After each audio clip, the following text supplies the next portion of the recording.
All right, guys. Injuries for Monday. E-Tour will be out. D Winters will be out. Huff is doubtful. Aaron Banks questionable. Christian questionable. Go ahead. That mean like questionable, game time decision questionable for Christian, or Just questionable. Any corresponding move for Trent Williams yet? No, we haven't. How did Trent get through the week, and just what do you expect in terms of like his workload? I thought he did good. It was nice to get the extra practice on Monday. I think it was Tuesday to the rest of the world. Then he's had these 3 days. Each day he's gotten more comfortable. He was obviously in shape and stuff, but it was good just to get back into hearing the cadence, coming off the ball, moving with the other guys, and got better for him each day. Expect him to just be able to play the whole game like you normally would? We'll see. I'd like him to, but it's you gotta watch it. We gotta talk to him. It's always, I haven't done this too much with a tackle. You know, those are little O-linemen are different with rotating and stuff, like skill positions and everything. But it also seems weird to just watch Trent sitting on the sideline next to us. But that's something we'll be on top of throughout the game, and he'll be honest with us and how he feels. And I know Chris will be watching that a ton. Brandon's workload, do you think how much do you think he'll play? Don't know yet. I think he plays most of the game usually, and probably be surprised with that same amount, but he's in good shape. He's had a really good week. His soreness hasn't been too big after each practice. He's pushed it real hard, do some stuff extra after, and he looks good and he's ready to go. As far as Christian is concerned, he pulled his calf week 17 in Washington. Is this injury related to that one? I don't know if they're related, but I think it's similar. Yeah. You were asked in the training camp about the kickoff rule, and I think Larry suggested that you could actually kick the ball into the end zone, and you feigned surprise at that notion.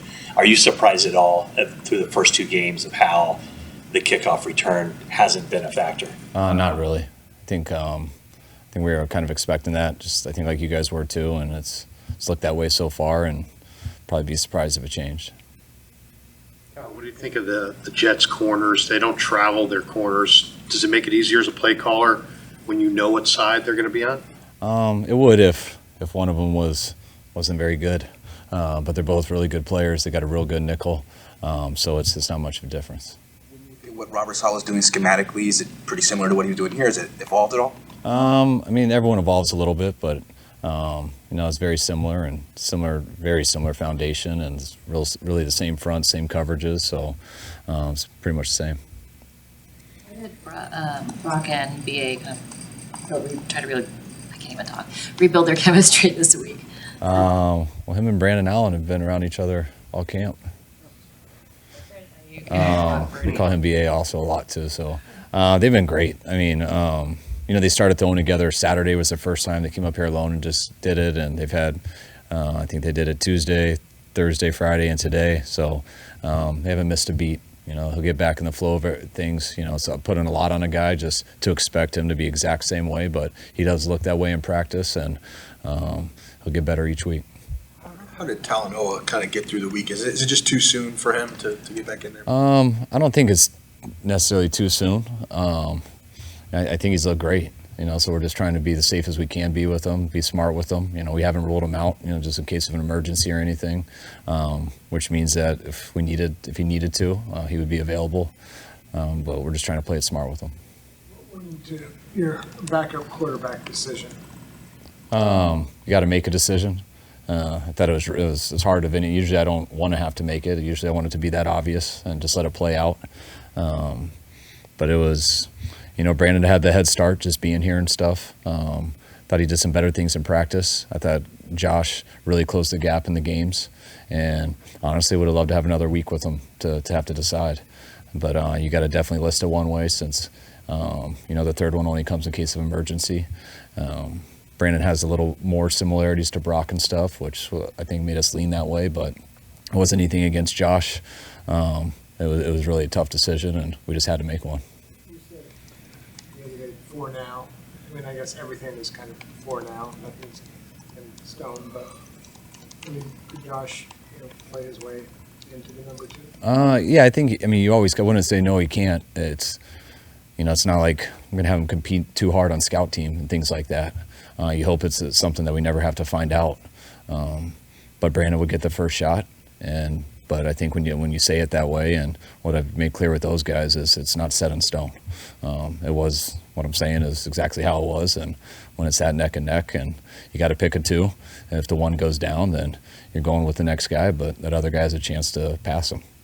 I'm going to have Josh around if on weeks when you're playing a quarterback that can really get out and move. I think that helps a ton. Like that's, Josh does have a different asset than the other two guys. I mean, Brandon and Brock both can make plays with their legs, but Josh does it at a higher level, which helps us for the scout team on certain weeks and definitely adds an element to our offense with a spark and things like that, and some different game plan stuff that if he ever did get a shot, it would bring a different element. Forrester said, sorry. Okay, please. We can go two more. Forrester said yesterday, talking about Pooney, and just how quickly I guess just his understanding of football and how immediate it was clear that he knew what he was doing. He mentioned Ward Dunn and Trent Williams, kind of good company. I guess if you kind of agree with that notion, how does that show itself? I think it shows yourself when you get thrown in there right away because of injuries. That I think a lot of guys, not a lot, but just because you have success the first couple of days doesn't mean it's going to stick. Kind of the more defense that goes in, the more offense. That's why coaches say a lot, you don't want to crown a guy too early because they can look great in the first couple of days. And once more situations come in, they get a little bit overwhelmed and they have to settle down a little bit. That's why I always like OTAs for O-linemen, because O-linemen in the old OTAs, when we used to practice football fully, they would really struggle, and then they'd get away for 40 days and they'd come back and you go through the exact same stuff and it would stick a little bit more. When he got in, he looked really good at first and didn't look overwhelmed, and you're just kind of waiting for it to happen, and it never did happen. The practices stayed that way, and then it carried over to the preseason game. So he's been very consistent so far, but this is the first real game coming up, and we got a lot of confidence in him, and I don't see why anything would change. Without revealing your opening script, what was it like doing this game plan, knowing that you're going against Saleh, and just kind of bouncing that through your head of anticipating what he's anticipating, what you're anticipating? Not as much as usual. Saleh's very sound in what he does. He's not going to overthink it, so I'm not going to overthink it. I just hope our stadium people don't let him run the stairs. Won't let him get any workout in, and hopefully that'll rattle him a little bit. But it's I know Brick so well too. Brick's a great coach and a good friend also that I have a history with. So got a lot of guys on their staff that I've had a history with, friends too, which adds a different element. Just makes it more fun to talk to each other after and before a little bit. But I don't see really much relevance once the game starts. Just to follow up on that, it seems like a lot of your play calling is predicated on what you expect the defense, what defensive call you expect from them. So the fact that you know Robert so well and he knows you so well, does that, like that whole, I know that you know thing, how do you guess along with somebody you know so well? I think that's why I like Saleh's scheme. That's why I like our scheme. There's not a lot of guessing to it. It's a very sound scheme that there's not a lot of holes in it. When you have to get, and if you have good players and you have a scheme that doesn't have a lot of holes, it's tough to expose it on offense. When you don't have very good players and you have a sound scheme, it's hard to stop people. So eventually you got to take risks. You got to do more things that make you vulnerable on defense that also are a problem for an offense, but it gives them a chance for big plays. And that's why I've always liked this type of scheme, because it's harder to go against, because they aren't as vulnerable, because they aren't as risky. That doesn't mean that they're scared to do it or by any means, just like us. But the goal is you don't want to have to be reckless on defense and give the offense a lot of opportunities for easy gashes.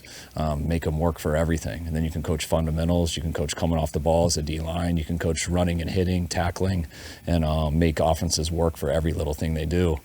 When you feel you don't have that type of scheme or you don't have the players to run that scheme, you got to get over aggressive as a play caller. You got to time it out perfectly, and there's a lot of risk, but there also is reward, and that's when the calls affected a lot. When it's like this, you try to keep it as simple as possible and take care of the football and hope that the better football players take over. Thanks, guys.